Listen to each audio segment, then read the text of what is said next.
Welcome to the Kingdom of Pod. Jeff Caves here in Flower Mound, Texas. Have not spoken to you or seen you since the Frisco Bowl and Boise State's win over North Texas. Some time off, some topics gathering as Boise State and the rest of the college football world right now sort of taking a pause after the national championship game and looking towards the February signing date or what's left of it or the morsels being picked up in the transfer portal. But I want to talk more about Boise State in the Mountain West Conference and the overall bowl performance of the conference, the staff changes, what that may bring to Andy Avalos and the rest of the staff. And what about the news around Kellen Moore as he's looking now at a possible head coaching job, at least another interview coming up in the NFL. Let's look at the coaching changes first before we pivot and move over to the Mountain West Conference overall performances in the bowl season, which is complete. The coaching changes, you can start with defensive line, a new D-line coach, a new strength coach, new offensive coordinator, and edge coach. Some of these familiar names like reindoctrinating a Bush Hamdan, Jabril Frazier just sort of moving up. Those are sort of different jobs for Andy Avalos to acclimate themselves to the staff and to the staff to them. In the meantime, I think that it's inevitable that you're going to have guys move on to better positions. Boise State's really not in a situation where they're going to stop people from leaving for the wrong Power 5 job maybe, but most Power 5 jobs, no, you're not going to get in their way. I look at Danielson and think he's looking pretty smart now. He could have went to Auburn with Harsin, and then where would he be? Harsin would have argued you could be at Auburn and then somewhere else and have made a lot of money in the meantime. It looks like Coach Schmedding, for example, is landing on his feet at Washington State in an area where he's comfortable and enjoys and going to make some pretty good money. So I can understand that. It's to each his own. And Danielson's comfortableness and level of comfort with Andy Avalos is where he's at. But I think he's a guy that could have moved up and on. So the fact that the budget is expanded and Dickey is allowing Andy to spend more money on coordinators is a great sign for the program, that they understand the power of personnel. And for us to now engage in this debate on whether Bush Hamdan could do what Dirk did or do what Plow didn't do or bring back the Chris Peterson magic, all that stuff's out the window to me. You've really got to look at where they're at now, and now with Taylor Green, having somebody who can really work on some technique improvement in the offseason. Not that Plow didn't, but when you're the number one, you're getting a lot of time, attention, and reps. So I think that there will be a lot of improvement in Green. And I think one of the reasons that Hamdan was hired was because of his coaching ability of that position in getting better mechanics out of guys. And that had to be one of the highest priorities for Green. Some of the play calling skills that Dirk applied to the personnel group that Boise State had last season, I'm sure will carry over. Cutter's not going anywhere. He's still in town. I don't think he'll be involved directly with the program anymore unless Bush wants him to talk to him about whatever. They don't really necessarily have a direct relationship that I can tell, other than the fact that they have the Atlanta Falcons in common as an organization, which Bush worked for. But I think overall, this switch is positive. I don't see it as a negative when coaching staffs turn over.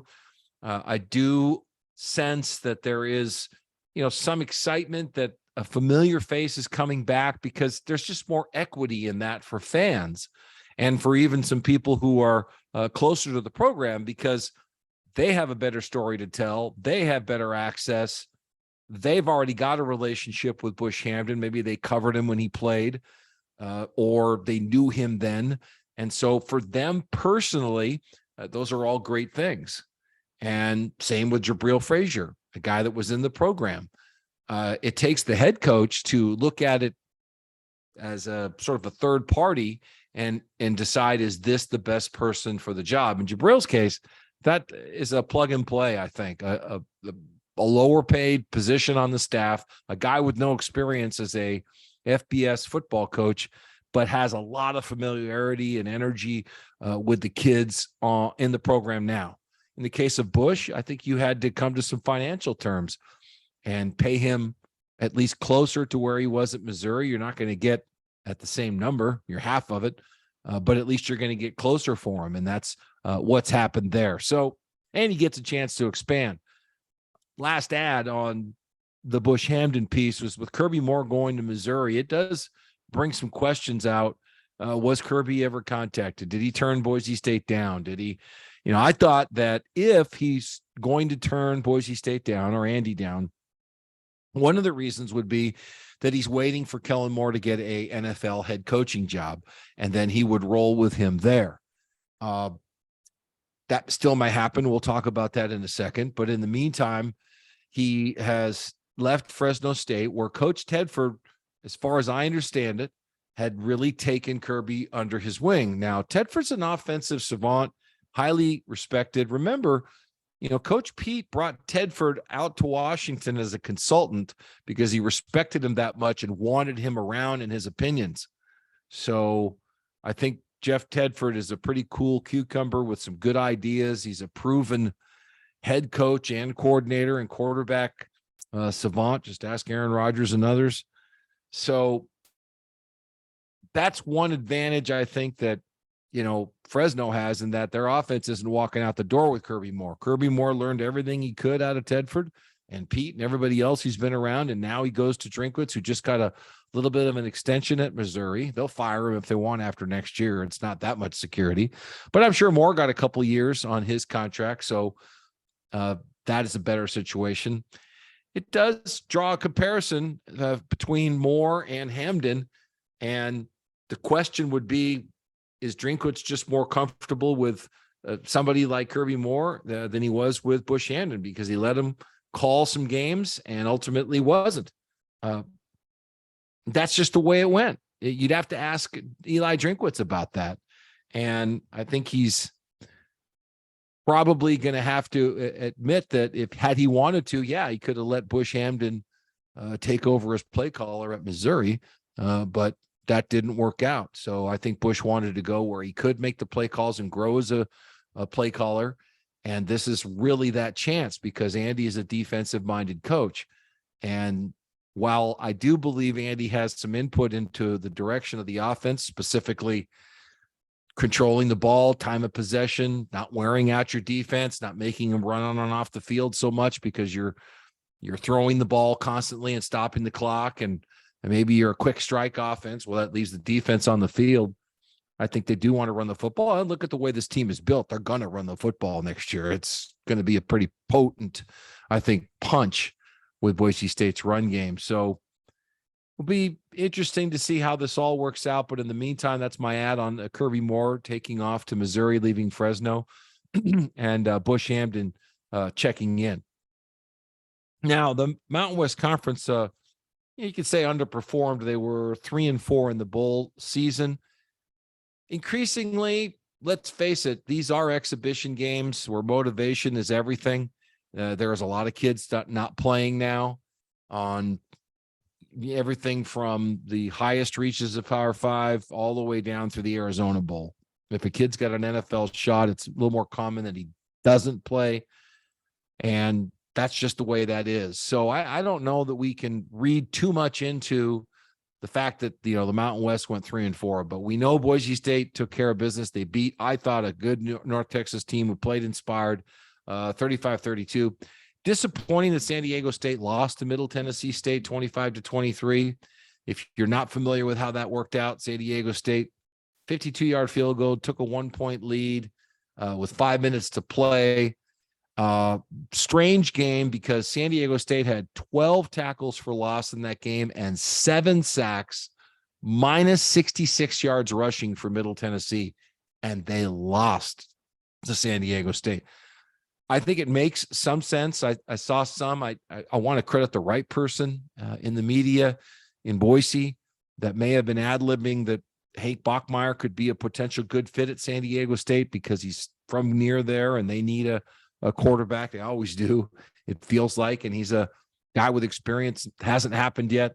He's not doesn't look like right now he's going to go to Cal. They just signed somebody out of TCU out of the transfer portal, unless he wants to be the number 2 guy. A little interesting that his intentions were declared quite early, and then everybody knew he was going in the transfer portal and officially did it, and he's still in there. We know Fresno won, huge game against Washington State in the LA Bowl. They pulled away late in the third quarter. They ended up winning 29-6. Utah State loses to Memphis 38-10. They get blown out. More importantly, perhaps for them, their quarterback gets hurt. The game's already out of hand. We'll see how that plays for them. Memphis, by the way, is on Boise State's schedule for next year. I thought they looked impressive. Their quarterback, Hennigan, had a good game, and he's back as far as I understand it. Air Force was here in the Dallas-Fort Worth area. They beat Baylor 30-15. I think that's another game of motivation, because nobody wants to play a service academy in a bowl game. It's what was the rushing attempts number? 67 rushing attempts. That's a lot of guys diving at your knees. That's a lot of physical toll, and it took its toll on Baylor, and they lost that football game.